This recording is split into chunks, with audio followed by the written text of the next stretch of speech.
Hola oyentes de Radio Sefarad y bienvenidos a las noticias comentadas por Jorge. Hola Jorge. ¿Qué tal, Alejandro? Vamos con los titulares de hoy. UNESCO aprueba otra resolución anti-israelí el día de su independencia. España se abstiene. Joven judío se suicida haciéndose pasar por terrorista en un puesto de control israelí. Abbas se entrevista en Washington con Trump mientras Hamás dice aceptar un Estado palestino en los territorios. Una ONG de derechos humanos condena a Hamás por la detención ilegal de ciudadanos israelíes con problemas psiquiátricos. Tras estas noticias, volveremos con la agenda cultural, pero ahora hablamos de la Organización de Naciones Unidas para la Educación, la Ciencia y la Cultura, UNESCO. Ha aprobado este martes una nueva resolución sobre Jerusalén en la que insta a Israel, la potencia ocupante, tal como la llama, a cesar en las excavaciones en la parte este de la ciudad. La resolución es particularmente hiriente para Israel, no solo porque cuestiona su soberanía sobre la ciudad, su capital, sino porque ha sido aprobada el día de su independencia. La UNESCO destaca la importancia de la ciudad vieja de Jerusalén y su muro para las tres religiones monoteístas, y acusa a las autoridades israelíes de acciones que han alterado o pretenden alterar el carácter y el estatus de la ciudad santa, citan. La resolución ha sido aprobada con 20 votos a favor, 10 en contra y 22 abstenciones. A favor han votado países árabes, musulmanes y africanos, además de China, Rusia, Suecia, Brasil y Nicaragua. En contra han votado Estados Unidos, Ucrania, Italia, Alemania, Reino Unido, Paraguay, Lituania, Grecia, Togo y Holanda. Entre los países que se han abstenido figuran España, Francia, México, Kenia, Argentina o Japón. Israel ha roto todas sus relaciones con la UNESCO en represalia por este tipo de resoluciones que cuestionan el carácter judío de Jerusalén. Sí, una nueva resolución en la UNESCO. Ya saben que hace unos meses hubo una resolución similar, aunque en este caso, pues esta última resolución se suponía que era una resolución más blanda o menos condenatoria que las anteriores. Pero a pesar de ello, pues la cantidad de naciones dentro de la UNESCO que votaron a favor fue menor. En este caso fueron 20 votos a favor y hubo 22 abstenciones, además de los 10 votos en contra, lo que habla de que en realidad a favor de este voto estaban en minoría. Esto no quiere decir que no fuera aprobado, pero fue aprobado justamente porque han habido muchas abstenciones, entre ellas las de España, cosa que no entendemos porque cuando fue la vez anterior la votación, pues hubo un cierto revuelo y España se disculpó de que no pretendía en realidad lo que había votado, pensaba que era otra cosa y que nunca había pretendido negar el vínculo judío con Jerusalén, etcétera, etcétera. Pues todo esto pues es una reincidencia. Lo que pasa es que hay una cierta polarización de los votos que resulta interesante. Primero, que entre los países que votan a favor, entre los 20 países, pues, por supuesto, están los países árabes. Luego países que son musulmanes pero no son árabes, como Indonesia o Irán o lo que sea. Y también países africanos de mayoría musulmana o de una importante presencia musulmana. Pero aparte de ello, están, como cabía esperar, tanto China como Rusia, las potencias comunistas, excomunistas o como se pueda denominar un poco autoritarias, Nicaragua, que también tiene un gobierno de izquierda, Brasil, que nos llama un poco la atención, pero la que más llama la atención es Suecia. O sea, es el único país europeo, digamos, fuera de Rusia, que se apunta a este tipo de condenas en las cuales no solamente se califica de potencia ocupante, sino que se dice de que Israel no puede hacer excavaciones arqueológicas en el este de la ciudad, cuando, vamos a ver, es la misma ciudad. Jerusalén es una sola. O sea que las divisiones que hay entre la Jerusalén Este y la Jerusalén Oeste van en contra del propio estatuto que votaron las Naciones Unidas, del Corpus Separatum, donde se suponía que Israel era una unidad en sí misma y que sería regida por un gobierno internacional o lo que fuera. Pero como eso no se lleva a la práctica, pues en vez de exigir eso, que sería entendible, pues ahora lo que exigen es que Israel no actúe sobre la ciudad como si fuera una unidad y que respete las divisiones que se dieron cuando el armisticio, el final de una guerra, que no fue un acuerdo de paz, fue un armisticio de guerra. Y después en otra guerra, pues ya esas líneas desaparecieron. Con lo cual es increíble que se trate de dar validez a unas líneas de armisticio de una guerra y no a las líneas de armisticio de la siguiente guerra. ¿Por qué será? Pues evidentemente porque hay intereses políticos detrás de todo esto y en este caso los que han votado en contra de esta resolución, aparte de quienes cabría esperar, como Estados Unidos o Ucrania, por situarse también frente a Rusia, o Alemania, que tiene, digamos, un compromiso moral con Israel, estuvieron Reino Unido, que eso ya dice algo, pero también países como Italia, Holanda o Grecia, que son países de nuestro entorno, que son países mediterráneos y países con los que España se podría haber alineado perfectamente. Pero parece que sufrimos de una falta de personalidad diplomática y que España siempre vota lo que vota Francia. En este caso, Francia votó por la abstención y España, a pesar de todos los pedidos de disculpas que tuvieron que dar en diciembre cuando la anterior votación, pues otra vez, si Francia hace eso, yo hago... Si Francia se tira al río, yo me tiro al río. Esto es como el chiste este que te contaban cuando tú decías, sí, pero es que todos estaban jugando y disparando y yo también disparé. Pues no. Si tú crees que lo que haces no está bien, lo que hace tu vecino Francia no está bien, pues tienes tu personalidad. Y más que va a pasar porque el domingo hay elecciones en Francia. Y si sale Marine Le Pen y va a tener una diplomacia de extrema derecha, que España va a verse obligada por su tradición de la tradicional amistad con los franceses, que por cierto, esta misma semana lo que estábamos hablando es de la guerra de independencia de los franceses. Yo no sé para qué nos independizamos y después hacemos lo que los franceses quieren.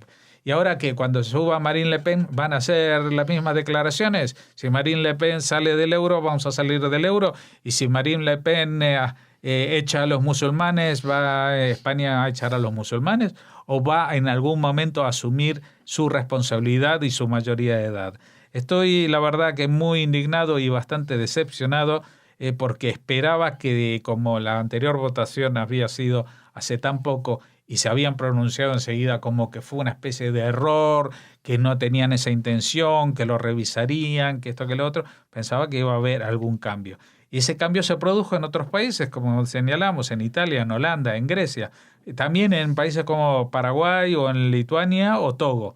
Pero nosotros, nada, fuimos ahí como los borregos detrás de lo que dice un presidente que está a punto de ceder el cetro. O sea, el presidente Hollande ha perdido las elecciones, su partido se ha derrumbado y nosotros hacemos lo que hacen los franceses. Me parece muy mal.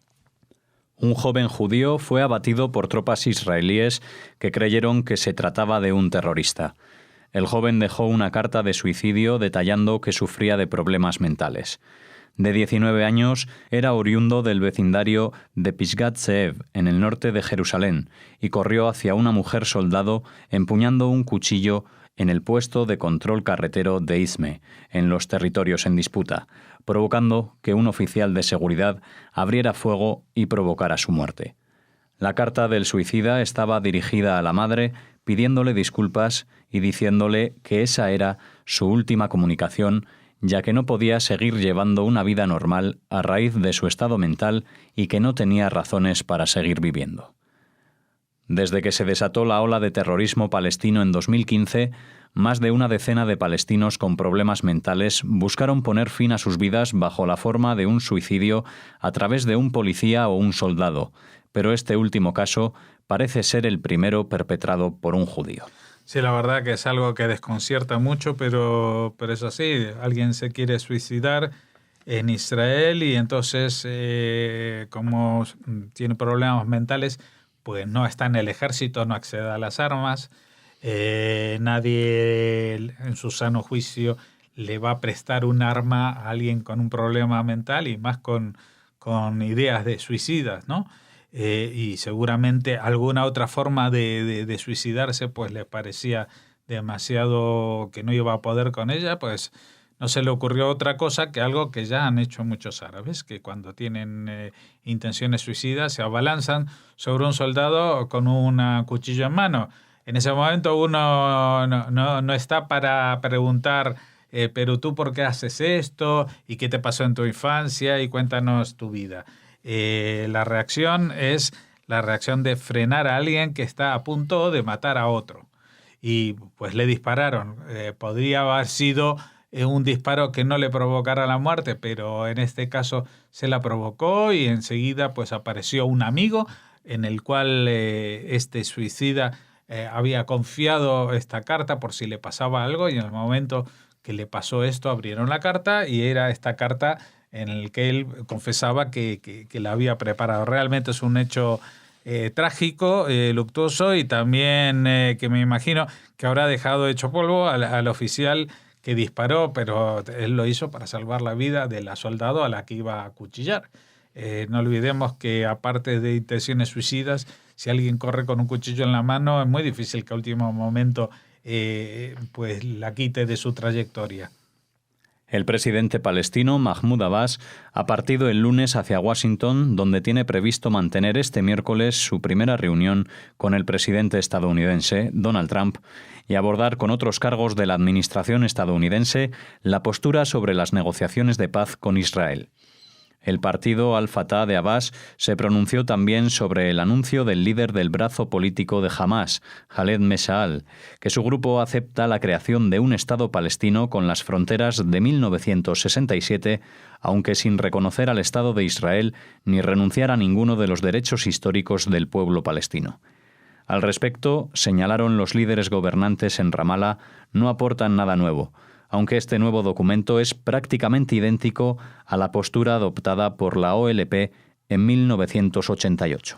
Sí, el hecho que justamente la gente de la OLP señale que este documento, que no aporta nada, es idéntico al que ellos firmaron en 1988, también da la pauta del valor que tenía aquel documento de 1988, que toda la prensa elogió como que los palestinos reconocen el derecho de existir del Estado de Israel.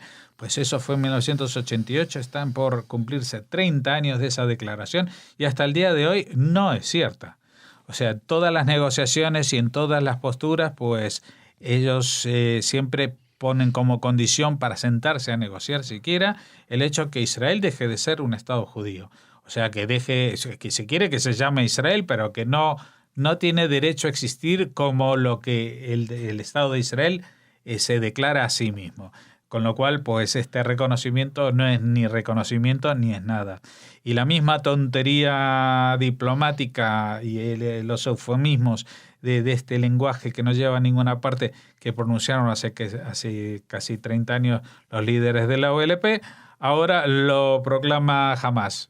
Hamás está de horas bajísimas, sin capacidad operativa y de responder a la intención de atacar a Israel por problemas de financiación y por problemas en que los israelíes ahora ya han puesto en marcha unos operativos muy importantes para evitar la penetración de túneles, para evitar que los cohetes lleguen a atacar a la población civil, etcétera, etcétera. Con lo cual Hamás, pues a la desesperada, dice, vale, acepto decir que reconocemos un Estado palestino en los límites del 67, pero no acepto que exista otro país que se llama Israel. O sea, ¿por qué los límites se van a acabar donde se van a acabar? Según ellos, el resto del territorio es un limbo cognitivo que solamente las mentes de un grupo terrorista y fundamentalista como Hamás son capaces de imaginar. Pero es que esto ahora lo imagina un grupo fundamentalista, pero hace 30 años lo imaginó un grupo que pasó de ser un grupo terrorista, como era el Fatah, liderado por un líder terrorista como era Yasir Arafat, a convertirse en lo más potable de la política internacional, invitado a foros como Naciones Unidas, a donde daba los discursos con la pistola puesta en la canana, etcétera, etcétera. Bueno, pues a ver qué es lo que pasa con Mahmoud Abbas, que hoy se encuentra en Washington con Donald Trump. Me imagino que no va a haber avances tremendamente importantes, pero sí que Donald Trump quizás le ponga unas condiciones que arrinconen a Abbas entre la espada y la pared, yo diría, no, entre su partido y la civilización. Porque el hecho de que, por ejemplo, renuncie a financiar el terrorismo, el hecho de que renuncie a premiar económicamente a los que han cometido actos terroristas y están encarcelados, puede desatar una tensión interna que será muy difícil de soportar dentro de la propia OLP, que, recordemos, para Occidente son los moderados. La Organización de Derechos Humanos Human Rights Watch condenó al grupo terrorista islámico Hamás por la detención ilegal de 2 ciudadanos israelíes que sufren problemas psiquiátricos.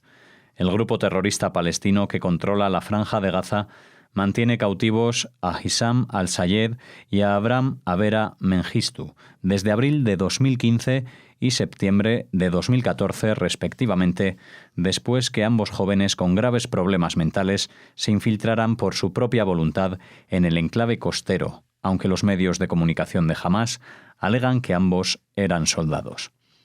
En realidad, Mengistu, judío israelí oriundo de Etiopía, fue rechazado por el ejército israelí por problemas médicos y Sayed, un beduino musulmán, fue dado de baja tras pocos meses de servicio.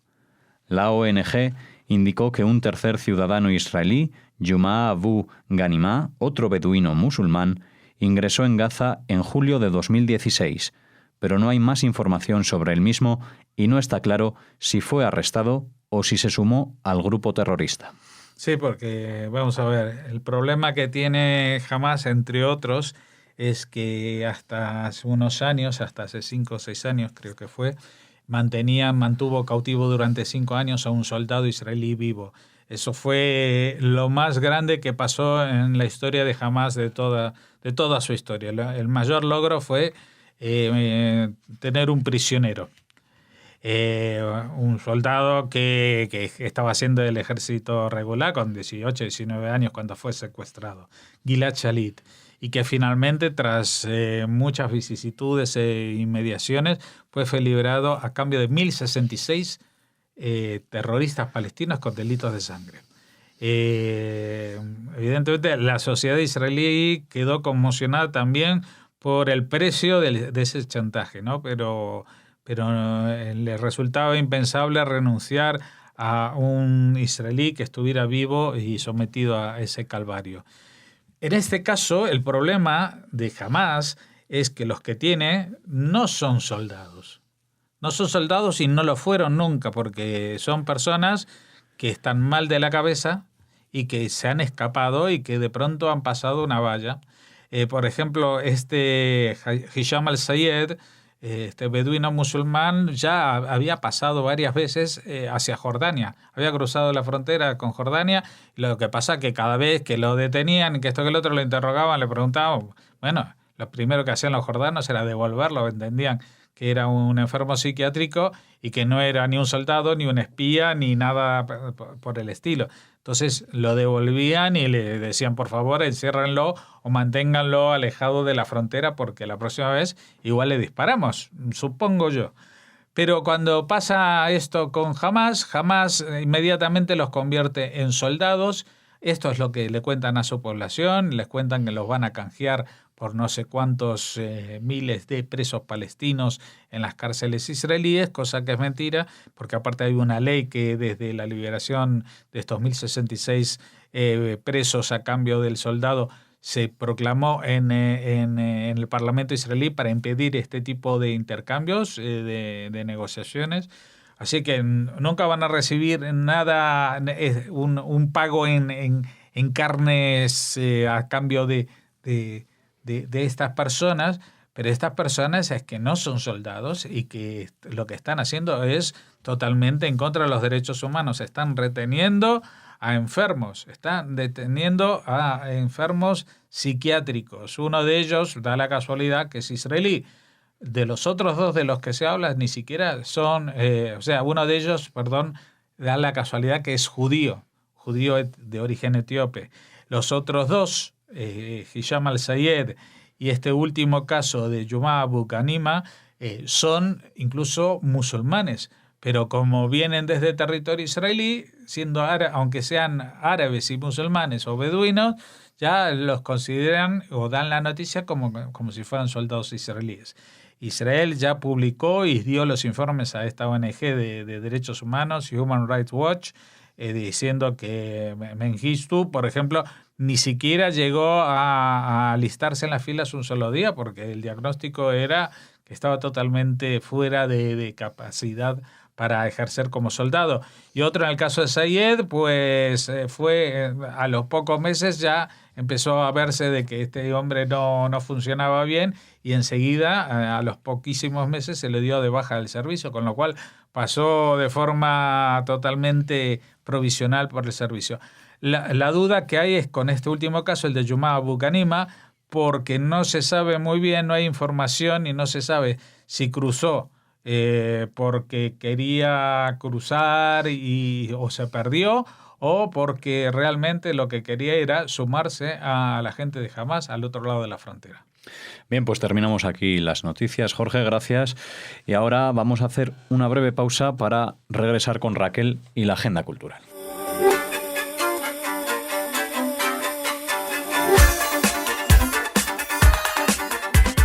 Ahora sí, volvemos con la agenda cultural. Hola Raquel, ¿cómo estás? Hola Alex, muy bien. Hola a todos. Después de este puente... Hemos hecho una pausa. Celebraciones madrileñas e israelíes. Eso es, hemos hecho celebraciones por ambas partes y estamos ya de vuelta aquí en Radio Sefarad. Sí. Y estamos contigo para hablar de la agenda cultural de hoy. Y para irnos a Barcelona. Ah, mira, nos trasladamos allí. Sí, porque el escritor israelí Eshkol Nevo presentará en la universidad, presentará su libro Los destinos invisibles y disertará sobre identidades cruzadas, que es un poco el tema principal, el tema central de su nueva novela publicada por Duomo Ediciones. Será este jueves 4 de mayo a las 19:30 en la sala de profesores de la Facultad de Filología de la Universidad de Barcelona. Lo organiza el Festival del Libro Jueu Sefer Barcelona, la Plataforma Cultural Mosaica y la Universidad de Barcelona, y estará acompañado por Ana Bejarano. Eshkol Nevo nos presentó ya en Radio Sefarad su anterior novela publicada en castellano, Los Amores Solitarios.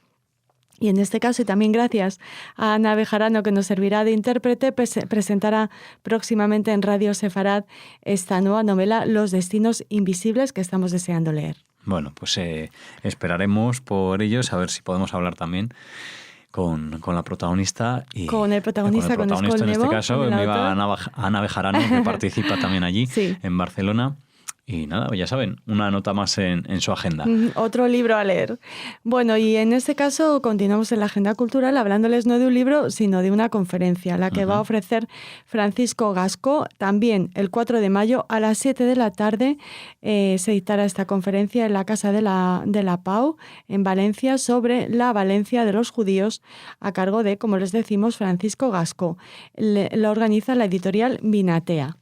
Así que el Casal de la Pau está en la calle de Enjopis, número 4, y si están en Valencia les invitamos a asistir, o si están interesados, por supuesto, en la Valencia de los judíos. Bueno, estamos en la costa mediterránea, no sé si nos trasladamos a algún sitio ya por allá o... Pues no, pero las casualidades no existen, Alex, porque vamos a hablar de mediterráneas. Y eso que no habías leído la última noticia de la agenda. ¿Qué es Mediterráneas? Pues es el dúo que han formado Noa y Pasión Vega. ¿Cómo nace este dúo? Bueno, pues en diciembre de 2014 Pasión Vega publicó su disco Pasión por Cano, un álbum homenaje al cantautor granadino Carlos Cano, que nos dejó hace años, como muchos de ustedes sabrán. fue un éxito y Pasión Vega reeditó el trabajo, pero acompañándose de diferentes músicos artistas, y sí. cantantes. Y contó con la participación de su admirada Noa. Junto a ella interpretó el tema Sonata de Luna en Marrakech. Bueno, pues a raíz de esta colaboración se hicieron súper amigas. Como les contamos en su momento en Radio Sefarad, Pasión Vega protagonizó una pequeña gira de 3 conciertos en Israel en diciembre de 2006, tras su encuentro con Noa, quien la acompañó también en esta breve gira, y fruto precisamente de la música, las inquietudes y experiencias que compartieron durante esos días, nació Mediterráneas. Mediterráneas va a ser una gira que va a traer a estas 2 artistas, que vamos a poder verlas en muchísimas ciudades de nuestro país. Muy interesante, la y verdad que arranca el próximo mes de junio y se prolongará durante todo el verano. Realizarán un recorrido por toda España y también un recorrido por las canciones más destacadas de sus carreras. Según nos cuentan desde la organización, son 2 voces, 2 maneras de sentir e interpretar que serán una. La magia está asegurada, y esta magia de Pasión Vega y Noa comienza el próximo 10 de junio en Barcelona, en los Jardines de Pedralbes, a las 10 de la noche. Un sitio maravilloso para comenzar Mediterráneas. Perfecto, comenzamos en Barcelona. Iremos trayendo aquí a Radio Sefarad las fechas de esta gira para ir siguiendo a estas Mediterráneas, para ir siguiendo a estas Mediterráneas. Pasión Vega y Noa, que ya hemos escuchado, además hablábamos de Noa también hace no mucho, esa colaboración que hizo con Sabina también, ese tema que pusimos. Sí, hemos seguido su gira Love Medicine. Love Medicine, exactamente. Muy bien. Pues muchas gracias, Raquel. A ti, hasta mañana. Hasta mañana.